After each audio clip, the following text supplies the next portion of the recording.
ছাত্ৰ ছাত্ৰীসকল আহা আমি অনুশীলনী 8.4 আৰম্ভ কৰোঁ। ইতিমধ্যে আমি অনুশীলনী 8.3 পঢ়িলোঁ। আজি আমি অনুশীলনী 8.4 বিষয়ে আলোচনা কৰিম। অনুশীলনী 8.4 মেথছবোৰ কৰাৰ আগত আমি তিনিটা ফৰ্মুলা ত্ৰিকোণমিতিক ফৰ্মুলা আমি জানি লওঁ। প্ৰথম হ'ল cos square a plus sin square a equal 1, sec square a minus tan square a equal 1,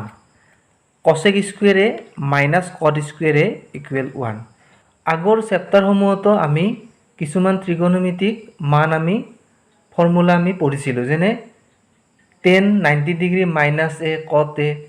sin 90 degree minus a cos a, তেনেকুৱা ধৰণৰ। আকৌ কিছুমান ফৰ্মুলা আছিল যেনেকৈ tan থিটা ইকুৱেল sin থিটা বাই cos থিটা, tan থিটা ইকুৱেল 1 বাই cot থিটা, তেনেকুৱা ধৰণৰ ফৰ্মুলা আমি পঢ়িছিলোঁ। গতিকে এই গোটেইবোৰ ফৰ্মুলাৰ সংমিশ্ৰণত আমি অনুশীলনী 8.4টো কৰিম। আমাক এই তিনিটা ফৰ্মুলাও লাগিব আৰু আগতে পঢ়ি অহা সেই ফৰ্মুলা কেইটাও আমাক দৰকাৰ হ'ব। এতিয়া 1 নম্বৰত আমি চাবা ইয়াতে কি দিছে, sin a, sec a আৰু tan a এই ত্ৰিকোণমিতিক অনুপাত কেইটাক cot a ৰ দ্বাৰা প্ৰকাশ কৰা। তাৰমানে এই ত্ৰিকোণমিতিক মানকেইটা আমি কিহত প্ৰকাশ কৰিব লাগে? cot a ত প্ৰকাশ কৰিব লাগে। এতিয়া আহা আমি কেনেদৰে কৰোঁ চাই লওঁ। তাৰমানে আমি cot a ৰ দ্বাৰা sin a আমি কেনেকৈ লিখিব পাৰোঁ সেইটো চাম। cosec square a minus cot square a equal 1, তাৰমানে আমি ইয়াৰ পৰা এইটো ফৰ্মুলাৰ পৰা আৰম্ভ কৰিছোঁ। মনত ৰাখিবা এই চেপ্টাৰটোত বহুত প্ৰেক্টিচ লাগে, কাৰণ প্ৰেক্টিচ এইটোৰ কাৰণে লাগে আমি কোনটো ফৰ্মুলা কোনটো সময়ত ইউজ কৰিম সেই বস্তুটো জনাৰ কাৰণে আমাক প্ৰেক্টিচৰ দৰকাৰ। আমি আগতীয়াকৈ গম নাপাওঁ কোনটো ফৰ্মুলা আমি কোনটো সময়ত ইউজ কৰিম, গতিকে ফৰ্মুলাসমূহ ব্যৱহাৰ কৰিব লাগিলে আমি প্ৰেক্টিচ কৰিবই লাগিব। এতিয়া তোমালোকে নাভাবিবা যে এইটো cosec square a minus cot square a equal 1 এইটো ফৰ্মুলাৰে এইটো সমাধান কৰিব পাৰে। আমি বেলেগ ফৰ্মুলাৰো এই গণিতটো আমি সমাধান কৰিব পাৰিম, কিন্তু হয়তো অলপ দীঘল হ'ব পাৰে। গতিকে আমি এইটো ফৰ্মুলা লৈছোঁ, cosec square a minus cot square a equal 1। তাৰ ফলত আমি কি পাম? cosec square a cot square a টো ইফালে লৈ আহিলোঁ 1 plus cot square a। cosec square a আমি 1 বাই sin স্কুৱেৰ a হিচাপত লিখিব পাৰোঁ। কিয়? 1 বাই sin স্কুৱেৰ a মানে cosec স্কুৱেৰ a, তাৰমানে একচুৱেলি cosec a মানে 1 বাই sin a। এই ফৰ্মুলাটো তোমালোকে আগতে পাইছা, cosec a মানে 1 বাই sin a। এই ফৰ্মুলাটো তোমালোকে আগতে পাইছা। গতিকে এই ফৰ্মুলাৰ দ্বাৰা আমি কি কৰিব পাৰিম? 1 বাই sin স্কুৱেৰ a বুলি লিখিব পাৰিম cosec স্কুৱেৰ a। ঠিক তেনেদৰে আমি যদি এইটো ওলটাই দিওঁ, sin স্কুৱেৰ a টো ওপৰত নিওঁ, গতিকে এইটো ওলটি যাব, গতিকে 1 বাই 1 প্লাছ cot স্কুৱেৰ a হ'ল। আকৌ sin a মানে কিমান হ'ব? যিহেতু স্কুৱেৰ আছে, স্কুৱেৰটো উঠাই দিলে সোঁফালে আমি বৰ্গমূল দিব লাগিব, গতিকে বৰ্গমূল দিলোঁ 1 বাই 1 প্লাছ cot স্কুৱেৰ a দিলোঁ। আৰু 1ৰ বৰ্গমূল যিহেতু 1 গতিকে ওপৰত 1 থাকিল, তলত বৰ্গমূলটো থাকি গ'ল, সেইটো ৰৈ গ'ল, গতিকে 1 প্লাছ cot স্কুৱেৰ a ওপৰত বৰ্গমূল। গতিকে এইটো হ'ল তোমালোকৰ sin a ক আমি cot a ত প্ৰকাশ কৰিলোঁ। ঠিক তেনেদৰে আমি আমি cot a ত প্ৰকাশ কৰিব লাগিব। এইটোত আমি কি কৰিছোঁ? sec square a minus tan square equal 1 এই ফৰ্মুলাটো আমি লিখিছোঁ। বাওঁফালে আমি sec স্কুৱেৰ a ৰাখিছোঁ আৰু tan স্কুৱেৰ a প্লাছ 1 এইটো সোঁফালে ৰাখিছোঁ। এতিয়া sec a মানে হ'ল বৰ্গমূল tan স্কুৱেৰ a প্লাছ 1। আকৌ আমি কি কৰিছোঁ? tan স্কুৱেৰ a আমিতো cotত নিব লাগিবতো, গতিকে tan স্কুৱেৰ a আমি cotত লৈ গৈছোঁ 1 বাই cot স্কুৱেৰ a। কিয়? কাৰণ tan a মানে হ'ল 1 বাই cot a। এইটো ফৰ্মুলা তোমালোকে আগতে পাইছা, গতিকে tan a মানে 1 বাই cot a। গতিকে tan স্কুৱেৰ a মানে কিমান হ'ব? 1 by cot square a plus 1। এইটো আমি তলত cot স্কুৱেৰ a থাকি গ'ল আৰু ওপৰত 1 থাকিল, আৰু যিহেতু কট স্কুৱেৰ এ ইয়াতে তলত 1 আছে লসাগু কট স্কুৱেৰ এ হ'ব সেইকাৰণে এইটো যোগ কৰিলে ওপৰত কট স্কুৱেৰ এটো আহি যাব 1 প্লাছ কট স্কুৱেৰ এ বাই কট স্কুৱেৰ এ এইটো বিশেষ একো নহয় ভগ্নাংশৰ যোগ এতিয়া বৰ্গমূল ওপৰত থাকি যাব 1 প্লাছ কট স্কুৱেৰ এৰ ওপৰত বৰ্গমূল থাকি যাব আৰু যেটো কট স্কুৱেৰ এ আছে তলত হেতু কি হ'ব বৰ্গমূল আহিলে যেটো স্কুৱেৰ আছে এইটো উঠি যাব আৰু কট স্কুৱেৰ এৰ বৰ্গমূলটো স্কুৱেৰটো উঠি যাব বৰ্গমূল থকা কাৰণে গতিকে এইটো আমি sec a cot a প্ৰকাশ কৰিলো আৰু এটা দিছিল আমি tan a cot a প্ৰকাশ কৰিব লাগে tan a cot a প্ৰকাশ কৰাটো একদম সহজ এইটোৱে তাৰমানে আমি লিখিব পাৰো tan a equal 1 by cot a tan a আমি cot a এনেদৰে প্ৰকাশ কৰিব পাৰো tan a equal 1 by cot a আমি এনেদৰে tan a cot a প্ৰকাশ কৰিব পাৰো এতিয়া আমি 2 নম্বৰ নেক্সটটো আলোচনা কৰো 2 নম্বৰটো মই কৰি নিদিও তোমালোকে নিজে চেষ্টা কৰিবা sec a ৰ সহায়ত a কোণৰ আন সকলোবিলাক ত্ৰিকোণমিতিক অনুপাত লিখা তাৰ মানে আমি sin a sec a লিখিব লাগিব tan a cos a sec a লিখিব লাগিব tan a sec a লিখিব লাগিব মানে যিমান কেইটা আছে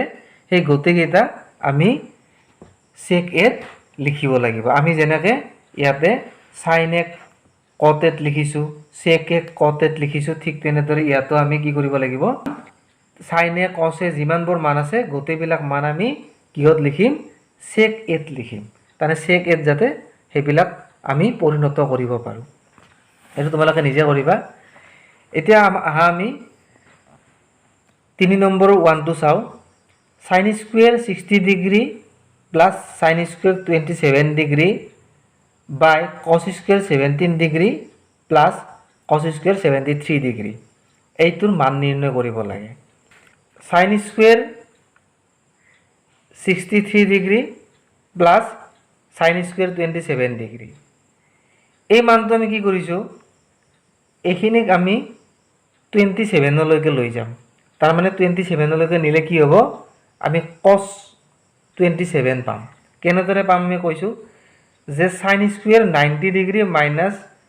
27 degree তা sin square 90 degree minus 27 degree plus sin square 27 degree এইটো আমাৰ একে থাকিল তলৰটো আমি কি কৰিম এই 17 ডিগ্ৰী টো আমি 73 ডিগ্ৰী লৈকে লৈ যাম cos square 17 ডিগ্ৰী টো আমি কেনেদৰে লিখিব পাৰো 90 ডিগ্ৰী minus 73 কাৰণ এইটোৰ পৰা এইটো বিয়োগ দিলে আমি 17 পাম আৰু cos square 73 টো আমি সেম ৰাখিলো এটা এইটো আমাৰ কি আছিল sin 90 ডিগ্ৰী minus 27 তানে 90 sin 90 ডিগ্ৰী minus a তে sin 90 ডিগ্ৰী minus a মানে কিমান cos a তে ইয়াতে a ৰ ভ্যালুটো হল 27 গতে cos a পালো cos 27 পালো যেহেতু sin square আছে এখানে এটো হ'ব cos square মানে cos square 27 ডিগ্ৰী আৰু বাকিখিনি এখিনি সেম থাকিল তলতো ঠিক তেনেদৰে cos 90 ডিগ্ৰী minus a মানে হল sin a গতিকে sin 73 ডিগ্ৰী পালো তে sin 73 ডিগ্ৰী টো আমি কি কৰিব পাৰো কিহৰ কাৰণে আমি এতে স্কয়াৰ আছে cos স্কয়াৰ আছে গতিকে তো sin স্কয়াৰ আমি লিখিব পাৰো আৰু সেই কাৰণে আমি sin স্কয়াৰ 73 ডিগ্ৰী পালো আৰু এইফালেও আমাৰ সেম থাকিল cos স্কয়াৰ 73 থাকিল এটা ওপৰৰ মানটো যদি তোমালোকে চোৱা cos square a plus sin square a তানে দুটা ডিগ্ৰী যেহেতু সেম আছে cos square 27 degree plus sin square 27 degree সেইকাৰণে এইটো আমি কি লিখিব পাৰো 1 লিখিব পাৰো কিয় sin square a plus cos square a মানে হল 1 দুটা যোগ কৰি দিলে 1 পাও গতিকে একে formula sin square a plus cos square a মানে হল 1 তলতো ঠিক তেনেদৰে sin square a plus cos square a যদি এই দুটা মান সমান থাকে sin স্কয়াৰ আৰু cos স্কয়াৰ প্লাস হৈ থাকিলে এই দুটা ডিগ্ৰী যদি সমান থাকে কোণৰ মানটো যদি সমান থাকে তেতিয়ালে এটো আমি 1 পামে তেকে sin square 73 degree plus cos square 73 degree গতিকে এটো 1 গতিকে এটো ওপৰৰ ক্ষেত্ৰটো 1 পালো 1/1 ইকুৱেল 1 এটা তোমালোকে এটো মই 3 নম্বৰ 1 টো কৰি দিছো 3 নম্বৰৰ 2 নম্বৰটো তোমালোকে যদি চোৱা sin 25 ডিগ্ৰী cos 65 ডিগ্ৰী গতিকে এই সাইনটোক আমি কি কৰিম কছলৈকে লৈ যাম তে কছলৈকে লৈ যাম কেতিয়া কছ পাম সাইন 90 ডিগ্ৰী মাইনাছ 65 তানে 25 ডিগ্ৰীক 90 ডিগ্ৰী মাইনাছ 65 হিচাপত লিখিব পাৰোঁ গতিকে সাইন 90 ডিগ্ৰী মাইনাছ 65 ইকুৱেল কছ 65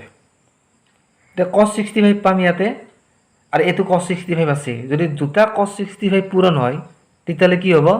কছ স্কয়াৰ 65 হ'ব গতিকে এইখিনি তোমালোকে কছ স্কয়াৰ 65 পাবা ঠিক তেনেদৰে একে লাইনতে কৰিব পাৰিম আমি cos 25 ডিগ্ৰী আৰু sin 65 ডিগ্ৰী গতিকে এইটোক আমি 65 লৈকে লৈ যাম এইটোক 65 লৈ গলে কি হ'ব cos 90 ডিগ্ৰী - 65 কাৰণ 25 ডিগ্ৰীক 90 ডিগ্ৰী - 65 লৈকে আমি প্ৰকাশ কৰিব পাৰো গতিকে cos 90 ডিগ্ৰী - 65 হলে কি হ'ব sin 65 ডিগ্ৰী গতিকে sin 65 পূৰণ হ'ব sin স্কয়াৰ 65 পাম গতিকে এইটো আমি কিমান পাম প্ৰথমতে আমি cos স্কয়াৰ 65 ডিগ্ৰী পাম প্লাস এটো পাম sin স্কয়াৰ 65 ডিগ্ৰী গতিকে এইটো মান আমি 1 এ পাম গতিকে কৰাৰ ফল মই কৰি কিয় দিয়া নাই তোমালোকে নিজে এটো ট্ৰাই কৰিবা এতিয়া আমি এই শুদ্ধ উত্তৰ কেইটা বাছি উলিয়াও 4 নম্বৰত তা 1 নম্বৰত দিয়া আছে 9 sec square a - 9 tan square a 9 sec square a - 9 tan square a 9 টো আমি কমন ৰাখি পেলাই sec square a - tan square a আমি পালো 9 টো কমন থাকিল sec square a - tan square a মানে আমি ইতিমধ্যে এইটো পাইছো ফৰ্মুলাটো এইটো মানে হল 1 গতিকে ইয়াৰ উত্তৰ হ'ব 9 তাৰ মানে आंसर হ'ব এইটো বি এতিয়া আমি 2 নম্বৰটো চাম 2 নম্বৰটো অলপমান দীঘল যদি এইটো মাল্টিপল চইচ কোৱেশ্চন হিচাপত দিছে এটো দীঘল কোৱেশ্চন এটো তোমালোকৰ মাল্টিপল চইচ হিচাপত নিদিব পাৰে মান উলিওৱা বুলিও দিব পাৰে যে এইটোৰ মান উলিওৱা তা চাবা 1 plus tan theta plus sec theta 1 plus cot theta minus cosec theta প্ৰথমতে আমি tan theta আমি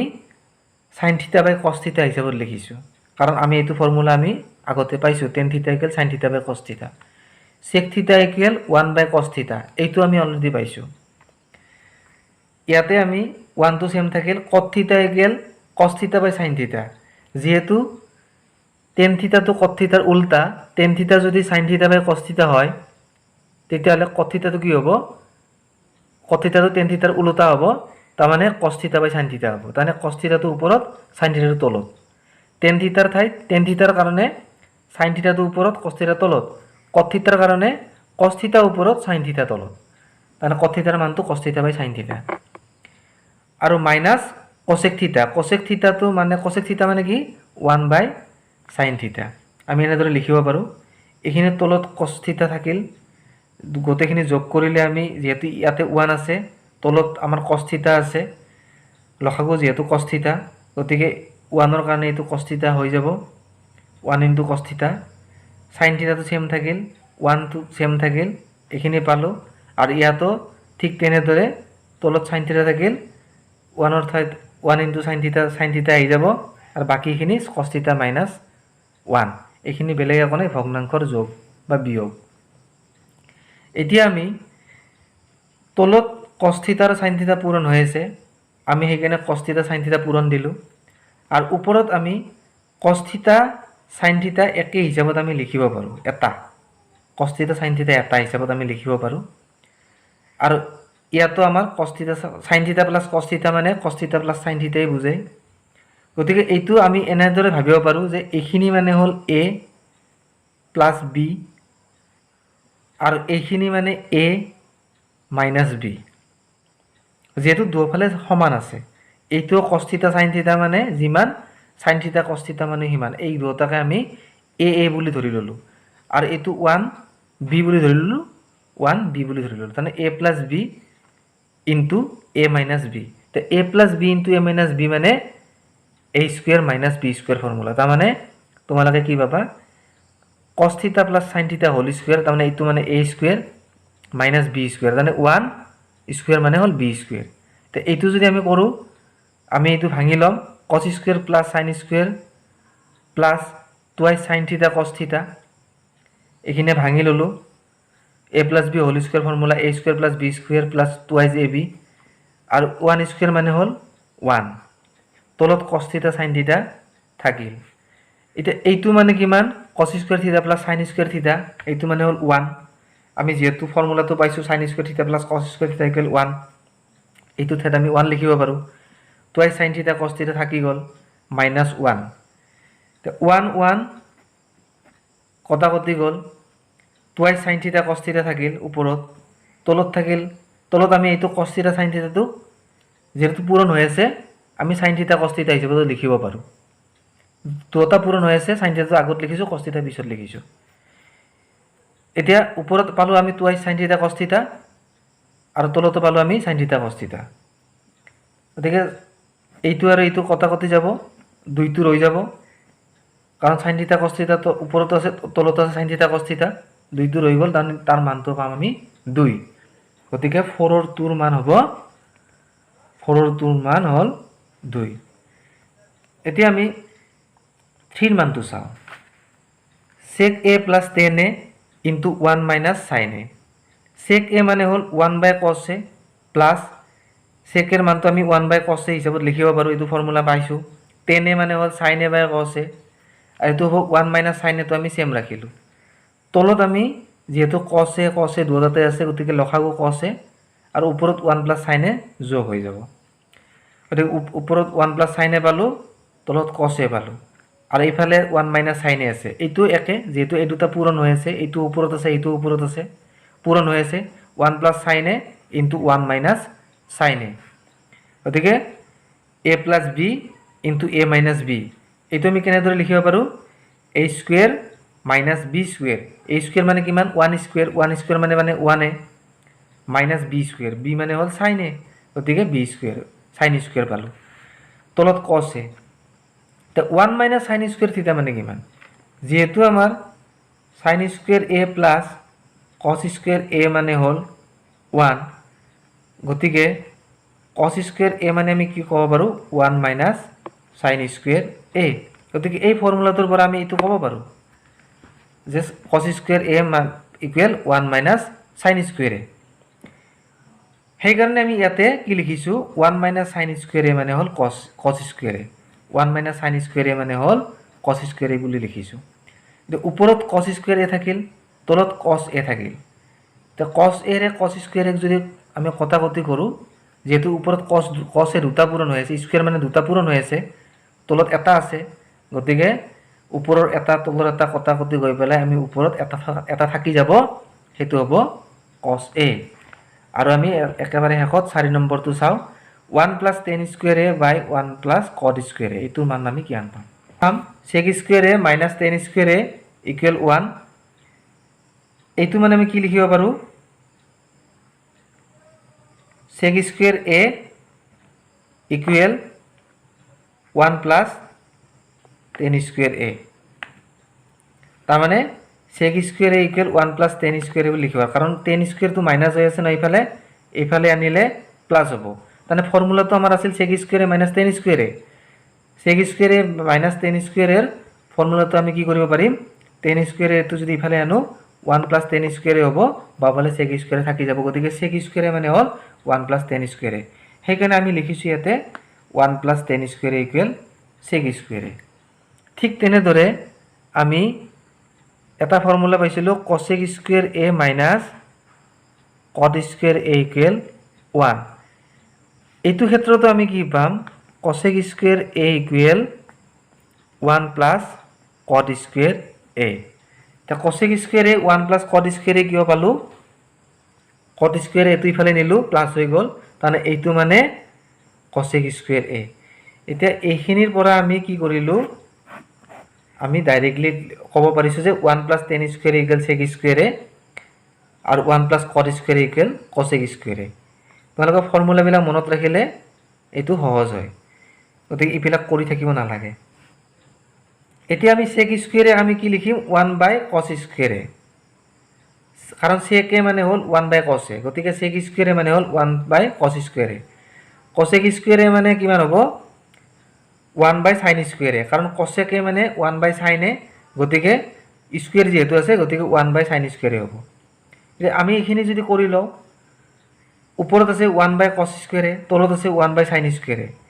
যদি তলত যিহেতু আছে এইটো যদি ওপৰত নিওঁ, পূৰণ যদি দিওঁ, তেতিয়া কি হ'ব, এইটো উল্টি যাব, sin স্কুৱেৰে বাই 1 হ'ব। গতিকে 1/cos স্কুৱেৰে থাকি গ'ল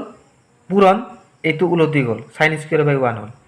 এতিয়া আমি ইয়াৰ পৰা কি লিখিব পাৰোঁ, ওপৰত sin স্কুৱেৰে আছে, তলত cos স্কুৱেৰে আছে। গতিকে sin a by cos a, কিন্তু দুটাতে স্কুৱেৰ আছে। sin a by cos a মানে কিমান, tan a। যিহেতু দুটাতে স্কুৱেৰ আছে তাৰ এইটো স্কুৱেৰ, গতিকে tan স্কুৱেৰ a। তাৰ আমি কিমান পাম, 4ৰ 4 নাম্বাৰটো